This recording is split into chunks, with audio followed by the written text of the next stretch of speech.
Hey guys, कैसे हैं आप सब। आशा करता हूँ सभी बढ़िया होंगे, अच्छे से घर पे कोडिंग कर रहे होंगे। तो आज हम लोग इस वीडियो में परफेक्ट सम प्रॉब्लम को डिस्कस करने वाले हैं, जो कि सबसेट सम प्रॉब्लम का एक एक्सटेंडेड वर्जन है।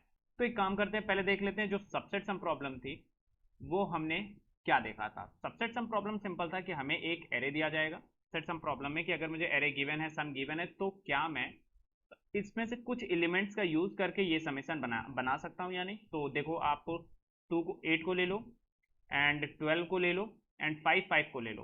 तो टोटल 8 + 5 + 5 + 12, आप टोटल क्या बना सकते हो, टोटल 30 बना सकते हो। यानी इस केस में आपका आंसर ट्रू था, अदरवाइज आपका आंसर फॉल्स था। तो उसमें हम लोगों ने एक रिकर्सिव अप्रोच लिखी थी। रिकर्सिव अप्रोच क्या था, पहले तो बताओ कि अगर मेरे पास समेशन 30 है, तो अगर मैं इन चारों नंबर को ऐड करके पहले 8 ऐड करूं, फिर 5 ऐड करूं, फिर 5 ऐड करूं, फिर 12 ऐड करूं, तो ये मेरा 30 बन जाएगा। ये पहला रास्ता है। दूसरा रास्ता ये हो सकता था कि 30 में से पहले मैं 8 माइनस करूं, फिर मैं 5 माइनस करूं, फिर मैं 5 माइनस करूं, फिर मैं 12 माइनस करूं, और एट द एंड माइनस करने के बाद अगर ये जीरो हो जाता है, इसका मतलब भी सेम ही है। तो ये बात समझ में, या फिर मैं कुछ नंबर्स को ऐड करके एक बड़ा नंबर बना रहा हूँ। ये तो पहला रास्ता, ये भी हो सकता है। दूसरा रास्ता क्या था, मैं एक बड़े से नंबर में नंबर घटाता जाऊं जब तक वो जीरो ना आ जाए। ठीक है, तो जब हम लोग रिकर्सिव अप्रोच कर रहे थे तो ये दूसरा वाला रास्ता हम लोगों ने फॉलो किया था, कि नंबर लेते हैं, उसको घटाते जाते हैं, और एट द एंड अगर जीरो आ जाए तो मेरा सोल्यूशन ट्रू हो जाता है। हम लोगों ने वहां पे लिखा था, सॉल्व लिया था, एक रिकर्सिव फंक्शन बनाया था। तो हम एन की बात कर रहे हैं, जहां पे एन क्या है कि मैं किस एलिमेंट पे हूँ। ठीक है, एन मतलब मैं nth एलिमेंट की बात कर रहा हूँ। तो एन कॉमा एक और हमें वैल्यू थी एस एम, जो कि हमें स्टार्टिंग में दी जाती थी। तो हमें एट द एंड इस एस एम को कहाँ पे कराना है, जीरो तक पहुंचा देना है। जीरो तक पहुंचाने का मतलब मुझे एस एम मिल गया है। तो यहाँ पे मैं सिंपल एक चीज करता था कि पहले मेरा बेस केस होता था। तो अगर कभी भी एस एम जीरो मिल जाए, मतलब मेरा ये जो एस एम है वो मिनिमाइज होके जीरो तक पहुंच चुका है, तो हम वन रिटर्न कर देते थे। एलिफ दूसरी कंडीशन थी कि एस एम तो जीरो नहीं हुआ, but number of item zero हो गया।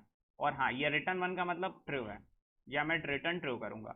एलिफ अगर सम जीरो नहीं हुआ, मतलब इसको तो मैं जीरो तक नहीं पहुंचा पाया, बट नंबर ऑफ आइटम खत्म हो गए, उस टाइम पे मैं रिटर्न फॉल्स कर रहा था, रिटर्न फॉल्स, या फिर मैं जीरो कह दूं यहाँ पे। तो यहाँ पे सिंपल हम लोगों ने लिख दिया था, एलिफ अगर n कोमा एस एम मेरा डीपी में है, तो मैं simple DP of n comma S M return कर दूंगा।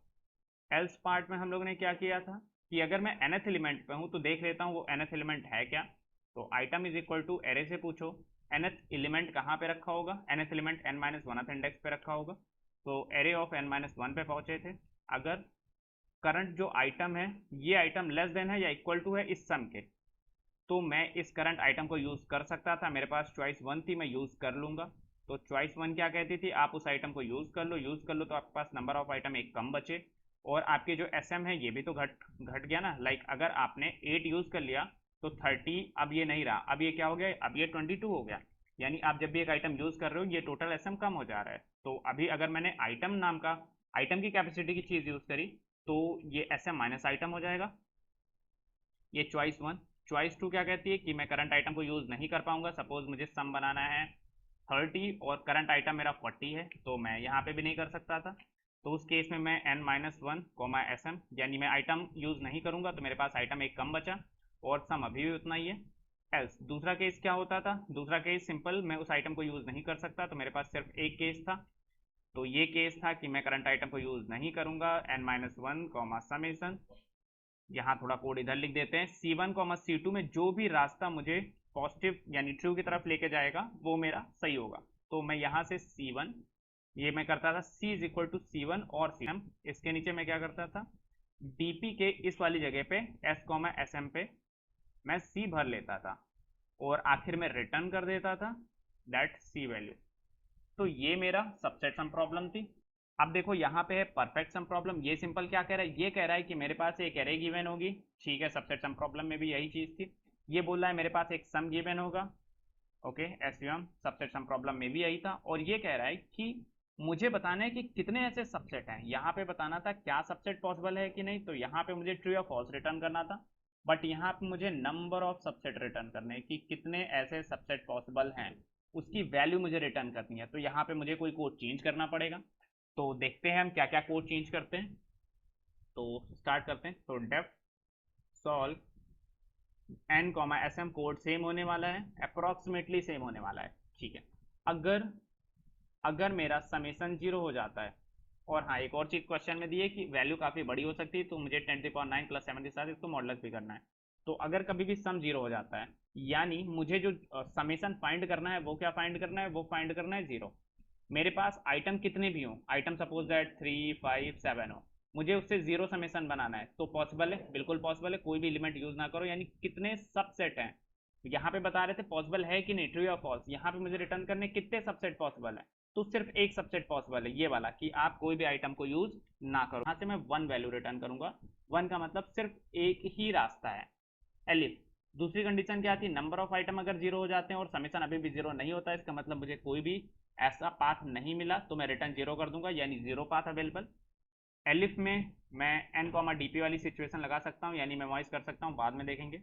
नाउ एल्स पार्ट में देखते हैं। एल्स पार्ट में हम सिंपल सा देखते हैं कि अगर जो मेरा करंट आइटम है, तो आइटम क्या होगा, करंट आइटम होगा एरे ऑफ n-1, क्योंकि nth आइटम पे अभी मैं हूँ, जैसा कि जो मैंने लेफ्ट साइड लिखा वही मैं यहाँ लिख रहा हूँ। एल्स मेरे पास सिर्फ एक चॉइस है सी, जो कि यहाँ पे चॉइस 1 चॉइस 2 गिवन है। अब यहाँ पे थोड़ा सा अंतर है, अंतर ये है कि मुझे इससे पहले क्वेश्चन में चेक करना था क्या C1 या फिर C2 किसी भी रास्ते से मुझे ट्रू मिल रहा है। अगर किसी भी रास्ते से ट्रू मिल रहा है तो मैं इनका और कर लूंगा, और में से अगर दोनों में से कोई भी ट्रू हो जाते हैं, इसका मतलब मेरा यहाँ से ट्रू रिटर्न हो जाएगा। बट यहाँ पे जो C1 is equal to solve function है, ये क्या रिटर्न कर रहा है, ये एक वैल्यू रिटर्न कर रहा है, ट्रू या फॉल्स नहीं रिटर्न कर रहा है, बुलियन वैल्यू नहीं, ये एक एक्चुअल वैल्यू रिटर्न कर रहा है कि कितने ऐसे सबसेट पॉसिबल हैं।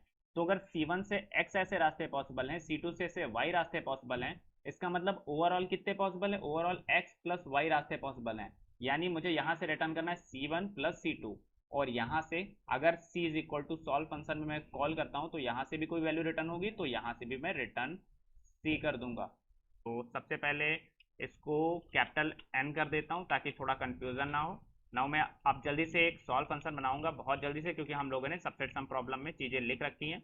C is equal to C1, यानी C1 से जो रास्ता मिला है, C2 से जो रास्ता मिला है, वो मेरा ओवरऑल रास्ता हो जाएगा। नाउ एल्स पार्ट में मैं C से बोलता हूँ solve of n-1 SM। Okay, अब यहाँ से मैं डीपी के n SM में ये वैल्यू सेव करा लूंगा ताकि फ्यूचर में यूज कर सकूँ। तो अब इसके बाद सिंपली यहाँ पे ये जो सॉल्व फंक्शन है इसको कॉल कर लेते, स्टार्टिंग वैल्यू कैपिटल N थी और स्टार्टिंग जो सम था वो सम था, ठीक है। यहाँ पे सोल्यूशन करेक्ट है।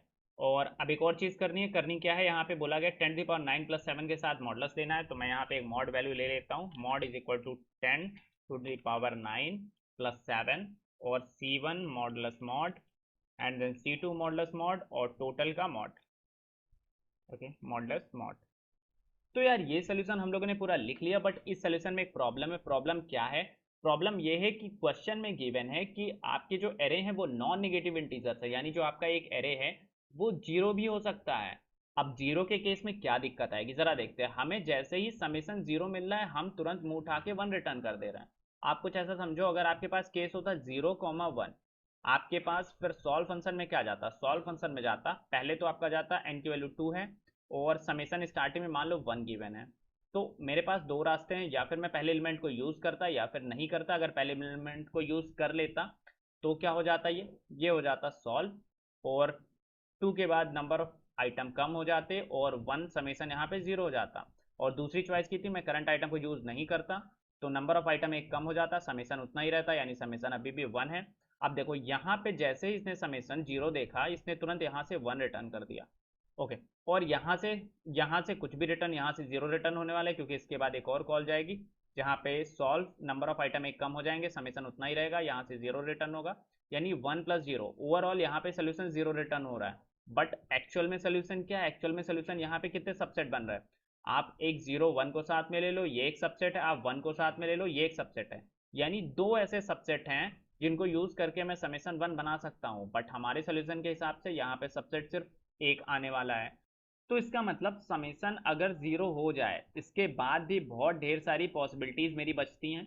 तो जहां पे मैं समेसन 0 पे 1 रिटर्न कर दे रहा था, उस कंडीशन को मुझे थोड़ी सी चेंज करनी पड़ेगी। अब चेंज करके क्या लिखें वही क्वेश्चन है। तो एक काम करते हैं, पहले तो यार ये कंडीशन हटा देते हैं, क्योंकि ये कंडीशन पे हम लोग की दिक्कत हो रही है। हटा दिया हमने।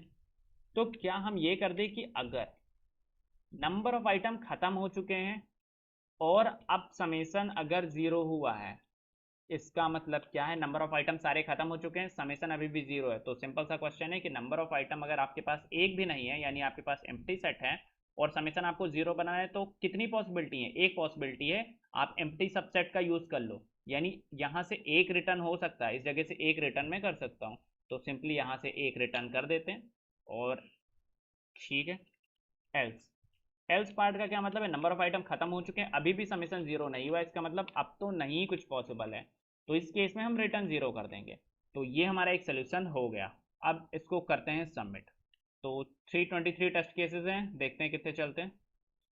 293 चल गए। अभी टाइम लिमिट एक्सीडेड दिखा रहा है, इसका मतलब अभी भी कोई दिक्कत है, यानी मुझे और इसको ऑप्टिमाइज करना पड़ेगा। तो ऑप्टिमाइज कैसे करेंगे? जब हम लोग सबसेट सम प्रॉब्लम कर रहे थे तो वहां पे हम लोगों ने एरे को डिसेंडिंग ऑर्डर में कर दिया था, सॉर्ट कर दिया था। और डिसेंडिंग ऑर्डर में सॉर्ट करने का फ़ायदा ये हो जाएगा कि लेफ्ट साइड सबसे बड़ा, उससे छोटा, उससे छोटा, उससे छोटा, ऐसे एलिमेंट होंगे। तो अगर मैं इस एलिमेंट को यूज़ नहीं कर सकता, यानी ये जो आइटम है, if that item is greater than that s m value, तो इसके लेफ्ट आने वाले किसी भी आइटम को यूज करके मैं एसएम नहीं बना सकता, क्योंकि इसके लेफ्ट में सारे आइटम तो बड़े होंगे। तो हम लोगों ने यहाँ पे simple c is equal to zero कर दिया था। तो एक काम करते हैं, यहाँ भी यही चीज करते हैं। तो array dot sort reverse is equal to true. अब एरे सॉर्ट हो चुकी है। अब यहाँ पे अगर सी की वैल्यू, अगर मैं इस कंडीशन में हूँ और आइटम बड़ा है एसएम से, तो उसके लेफ्ट आने वाले सारे आइटम बड़े होंगे। तो इसका मतलब इसके बाद मुझे कोई भी रिजल्ट नहीं मिलने वाला। तो मैं यहाँ पे c is equal to zero कर देता हूँ। यहाँ तक बात समझ में आई? तो यार ये जो सोल्यूशन है इसमें अभी भी एक दिक्कत है। दिक्कत क्या है देखते हैं। दिक्कत ये है कि ये वाली तो n is equal to zero पे हम लोग ने हैंडल कर लिया, ये डीपी की जो मेमोइज है वो है, और ये एल्स पार्ट है। तो कुछ ऐसा कंडीशन देखो, अगर 210 है मेरे पास और समेसन मुझे क्या चाहिए, समेसन मुझे चाहिए सपोज दैट 1 चाहिए। तो अगर मैंने इस वाले इंडेक्स को यूज़ कर लिया तो मेरा समेसन घट के क्या हो गया, मेरा समेसन घट के अब अभी भी 1 ही है, क्योंकि जीरो के यूज़ करने से भी समेसन उतना ही रहेगा। ना मैंने 1 को यूज़ करा, 1 को यूज़ करा तो फर्स्ट इंडेक्स वाली वैल्यू को यूज़ कर ली। तो इसका मतलब क्या हुआ, इसका मतलब मेरा समेसन घट के अब क्या हो चुका है, जीरो हो चुका है। नाउ मैं इस वाले सेकंड पे पहुंचता हूँ, यानी अब मैं इस वाले पे पहुंचता हूँ। तो नंबर ऑफ आइटम अभी भी मेरे पास 1 है, समेसन मेरा अभी जीरो हो चुका है। तो देखो नंबर ऑफ आइटम 1 है, इसका मतलब ये इफ कंडीशन नहीं चलेगी, एलिफ कंडीशन नहीं चलेगी, मैं एल्स पे पहुंच जाऊंगा। एल्स पे पहुंचने के बाद करंट आइटम की वैल्यू कितनी है, 2 है। आइटम क्या less than equal to s m है? नहीं, item less than equal to s m नहीं है। आइटम क्या है, आइटम अभी 2 है, एस एम की वैल्यू अभी क्या है, 0 है। तो आइटम की वैल्यू अगर less than equal to s m है तो यहाँ पे भी देखो ये वाली कंडीशन नहीं चलेगी, इफ कंडीशन नहीं चलेगी, यानी एल्स चलेगी, यानी C is equal to zero return हो जाएगा। बट यहाँ से तो 1 रिटर्न होना चाहिए था, क्योंकि एक तो ऐसा रास्ता हमें मिल गया ना कि इस वाले जीरो को यूज कर लो, 1 को यूज कर लो, तो मेरा एक सोल्यूशन पॉसिबल है। बट हमारे केस में क्या हो जाएगा, जैसे ही उससे एस एम की वैल्यू जीरो से उसे कोई मतलब ही नहीं है, वो तो सिंपल एन की वैल्यू जीरो पे चेक कर रहा है।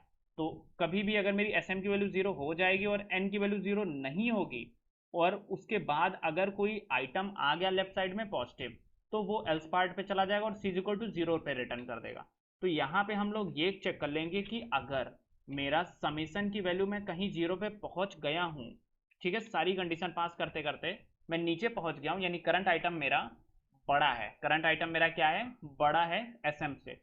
तो और इस टाइम पे अगर भी समेसन मेरा जीरो है, इसका मतलब एक पॉसिबिलिटी तो अभी भी है, वरना कोई पॉसिबिलिटी नहीं। तो मैं सी इज इक्वल टू कर दूंगा जीरो। तो ये अपना अब सोल्यूशन बन चुका है, इसको कर देते हैं सबमिट। देखते हैं यहाँ पे 323 टेस्ट केसेस हैं, कितने चलते, 322 चल गए हैं। सोल्यूशन है ये, ऑप्टिमाइज सोल्यूशन है, इसमें हम लोग कुछ चीज़ें चेंज कर सकते हैं ताकि जीएफजी पे सबमिट हो जाए। लाइक मैं मॉडल्स यहाँ पे हटा सकता हूँ। अब अगर मैं मॉडल्स हटा दूँ तो पाइथन में तो इतनी दिक्कत नहीं होती है, क्योंकि पाइथन बड़े नंबर्स को भी हैंडल कर लेता है, और सी प्लस प्लस सी यूज़ कर रहा हूँ तो ऐसी टाइम लिमिट की इतनी दिक्कत भी नहीं आती है। अभी देखो सबमिट हो चुका है। अब हमें इसे टैबलेशन फॉर्म में चेंज करना होगा, और टैबलेशन आइटरेटिव अप्रोच में जब हम करते हैं तो हमें टीएलई की ऐसी दिक्कतें नहीं आती हैं। तो सेम इसी कोड को हम लोग क्या कर देंगे, टैबलेशन फॉर्म में। So for I in range capital N, यानी number of rows capital N होने वाली हैं, हर जगह पे मैं 0 भर दूंगा। कॉलम कितना करूंगा, सम प्लस 1। मैंने नंबर ऑफ रोज एन बोला है, इसीलिए जो फर्स्ट रो होगी वो मेरी क्या, एक आइटम के लिए रिप्रेजेंट करेगी। ठीक है, जो मेरा एस एम है वो जे है, जो मेरा आई है वो रो नंबर है। अगर आई की वैल्यू 0 है इसका मतलब पहली रो के बारे में बात कर रहा है, इसको हम लोग अभी छोड़ देते हैं। एल्स अगर आई की वैल्यू 0 नहीं है इसका मतलब मैं बाकी रो के बारे में बात कर रहा हूँ। तो बाकी रो सिंपल है मेरे पास, पहले मैं करंट आइटम को ले लूँगा। करंट आइटम क्या है, करंट आइटम है सिंपल एरे ऑफ आई। जब हम टैबुलेशन कर रहे होते हैं तो हम नंबर ऑफ जो रो है वो n के बराबर लेते हैं, यानी आई जो इंडेक्स है वो 0 से n-1 तक मूव करता है, और एरे ऑफ आई मेरा वो आइटम बता रहा होता है। बाकी कंडीशन सेम लिख देंगे। If item less than equal to summation, then मेरे पास दो चॉइस हैं। डीपी ऑफ मैं करंट आइटम को यूज़ कर लेता हूँ, नंबर ऑफ आइटम एक कम हो जाएगा, समेशन भी मेरा घट के एस एम माइनस आइटम हो जाएगा, प्लस डीपी मैं करंट आइटम को यूज़ कर ले नहीं करता हूँ तो मेरे पास समेशन उतना ही रहेगा। अब मुझे आई की वैल्यू 0 पे हैंडल करना पड़ेगा, यानी मेरे पास आई की वैल्यू 0 का मतलब मेरे पास कितने आइटम है, सिर्फ एक आइटम है। तो अभी हम लोग पहली रो की बात कर लेते हैं। जब एन की वैल्यू आई की वैल्यू 0 है और ये एस एम है, एस एम की वैल्यू 0 से कैपिटल एस एम, ये इंडेक्स ऐसे मूव कर रहा है। अब जरा हम इस इंडेक्स को देखते हैं। अगर मेरा समीशन 0 है इसका मतलब मुझे 0 समीशन बनाना है। ऑब्वियसली 0 समीशन पे हम लोग क्या, रिकर्सिव अप्रोच में हम लोग 1 रिटर्न कर दे रहे थे। तो अगर आई की वैल्यू 0 है इसका मतलब आइटम कितने हैं, आइटम मेरा 1 है। तो आइटम अगर 1 हो तो आप मान लो 7। अगर मेरा आइटम 1 है, समेशन अभी क्या है, समेशन अभी 0 है, समेशन अभी 0 है। तो इसका मतलब क्या है, इसका मतलब आप कितने, आपके पास चॉइस हैं, आपके पास यहाँ पे एक चॉइस है कि आप इस आइटम को यूज ना करो, अपने आप आपका समेशन 0 बन जाएगा। दूसरा केस ले लो कि अगर एक ही आइटम है और उस आइटम की जो वैल्यू है, यहाँ पे वैल्यू क्या थी उस आइटम की, 7 थी। अगर पहले आइटम की वैल्यू ही 0 है, क्योंकि 0 वैल्यू भी पॉसिबल है, तो आपको 0 से 0 बनाना है। कितने सबसेट हैं, एक आप एम्प्टी सबसेट ले लो, एक सबसेट में 0 डाल दो, इसका मतलब आपके पास दो सबसेट पॉसिबल हैं। तो अगर आई की वैल्यू 0 है तो मैं पहले रो पे पहुंच गया, ठीक है, पहले रो के अंदर जाता हूं। तो एस एम की वैल्यू मेरी 0 के बारे में मैं बात कर रहा हूं, ठीक है। तो अगर मेरा इस कंडीशन में जो मेरी वैल्यू है, यानी जो मेरी आइटम है वो भी 0 है, तो डीपी ऑफ आई जे पे मैं 2 भर दूंगा, क्योंकि वहां पे दो पॉसिबिलिटी हैं। और अगर ऐसा नहीं है इसका मतलब डीपी ऑफ आई जे पे मैं क्या कर दूंगा, डीपी ऑफ आई जे पे मैं 1 भर दूंगा। एल्स यानी सम 0 की बात नहीं हो रही, यानी बाकी और कॉलम पे मैं पहुंच गया। तो बाकी और कॉलम पे हूं मैं।